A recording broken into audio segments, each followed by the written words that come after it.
Ассалаумағалейкум ағайындар. Заман солай. Шындықты айтсаң, бір адамға жақпайсың, бір-біріңді жалған сөзбен мақтайсың. Я білемін, шапқа тиер шындық сөз, сондықтан да шыншыл жанды даттайсың.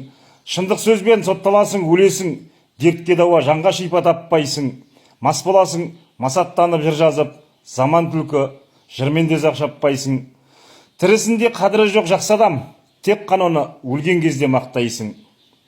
Шындықты айтар тағы шығар басқа адам, әр сөзіне дәлел таппай қақсаған. Жер бетінде ашылмаған шындықты жер астында көрсетеді нақсаған. Біздің талай шындықты айтқан ақындар мәресіне жетпей жатып ақсаған. Тірісінде қадірі жоқ адамдар жаназада сұралғанда жақсы адам. Бәрімізге бұл өмірдің айғағы, сен өлгенше таусылмайтын майданы. Бір Алладан хабар келген кезінде байлық қалар қырдағы мен сайдағы.